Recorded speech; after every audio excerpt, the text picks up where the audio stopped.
السلام علیکم محترم سامعین وعزیزو، آج ہم پڑھنے جا رہے ہیں وضو کرنے کی دعا۔ ہم نے وضو کرنا ہے تو سب سے پہلا جو کام ہوتا ہے اس کا ارادہ کرنا، نیت کرنا۔ نیت کرنے کے لیے زبان سے الفاظ کا ادا کرنا ضروری نہیں ہوتا، بلکہ دل میں اس کا ارادہ کرنا ہے۔ تو یقیناً جب آپ مسجد میں چل کر جا رہے ہیں تو نماز پڑھنے کے لیے جا رہے ہیں، تو جب آپ وضو کریں گے، ہاتھ منہ دھوئیں گے، تو یقیناً آپ کا یہی ارادہ ہوگا میں وضو کر رہا ہوں۔ تو لہذا جب وضو کرنا ہے تو اس کا ارادہ دل میں کرنا ہے کہ میں وضو کرنے جا رہا ہوں، میں وضو کر رہا ہوں۔ وضو کرنے سے پہلے سب سے پہلے بسم اللہ الرحمن الرحیم یہ پڑھنا سنت ہے۔ اگر آپ بسم اللہ نہیں پڑھیں گے، وضو کر لیں گے، آپ کا وضو تو ہو جائے گا، لیکن سنت کے بغیر نامکمل ہوگا۔ آپ کو ایک سنت کا ثواب اجر نہیں ملے گا۔ ایک سنت کا اجر کتنا ہے یہ تو آپ کو یوم الجزا کے دن معلوم ہوگا کہ ایک ایک سنت، ایک ایک نفل کا کتنا اجر ہے۔ اس وقت سوائے افسوس کے کچھ نہیں ہوگا۔ تو لہذا آج ہی اپنے ان نوافل کا، ان سنتوں کا اہتمام جاری رکھیں تاکہ آپ کی زندگی میں یہ کام کبھی مس نہ ہو جائے۔ تو لہذا اگر آپ نے بسم اللہ نہیں پڑھی، وضو شروع کر دیا، آپ کا وضو ہو جائے گا لیکن سنت رہ جائے گی۔ اگر آپ نے درمیان میں بسم اللہ پڑھ لیا، بسم اللہ الرحمن الرحیم درمیان میں، تب بھی آپ کی سنت کے ثواب سے محروم رہ جائیں گے۔ اس کا طریقہ یہ ہے کہ آپ بھول گئے ہیں، بسم اللہ نہیں پڑھی، آپ وضو کو شروع کر دیا ہے، تو آپ دوبارہ وضو شروع کریں، پڑھیں بسم اللہ الرحمن الرحیم، پھر ہاتھ دھوئیں، پھر کلی، پھر ناک، جو بھی کرنا ہے تو پہلے بسم اللہ کو لائیں، پھر آپ کو یہ سنت کا ثواب ملے گا۔ تو وضو کرنے سے پہلے آپ نے بسم اللہ پڑھنی ضروری ہے۔ پڑھیں بسم اللہ الرحمن الرحیم۔ وضو شروع کرنے سے پہلے بسم اللہ الرحمن الرحیم کہہ کر آپ نے وضو کو شروع کرنا ہے۔ وضو کرتے کرتے آپ وضو کر رہے ہیں، درمیان میں یہ دعا پڑھنا، اللہم اغفر لی ذنبی، اللہم اغفر لی ذنبی، اے اللہ میرے گناہ بخش دے،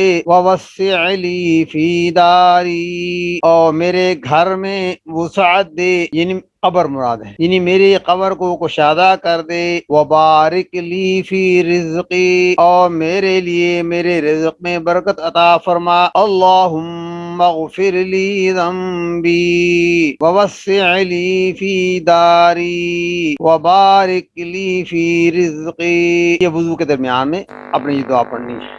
جب آپ وضو کر چکے ہیں، وضو کرنے کے بعد دو دعائیں منقول ہیں احادیث کے اندر۔ پہلی دعا یہ ہے کہ آپ وضو کرنے کے بعد آسمان کی طرف چہرے کو اٹھا کر یہ دعا پڑھیں، اشہد ان لا الہ الا اللہ وحدہ لا شریک لہ واشہد ان محمدا عبدہ ورسولہ، میں گواہی دیتا ہوں کہ اللہ کے سوا کوئی عبادت کے لائق نہیں، وہ اکیلا ہے، اور میں گواہی دیتا ہوں کہ حضرت محمد صلی اللہ علیہ وسلم اس کے بندے اور اس کے رسول ہیں۔ پہلی دعا یہ ہے، اشہد ان لا الہ الا اللہ وحدہ لا شریک لہ واشہد ان محمدا عبدہ ورسولہ۔ اور دوسری دعا وضو کرنے کے بعد یہ منقول ہے، اللہم اجعلنی من التوابین وجعلنی من المتطہرین، موتا پہلی تا ہے پھر طوا ہے، من المتطہرین،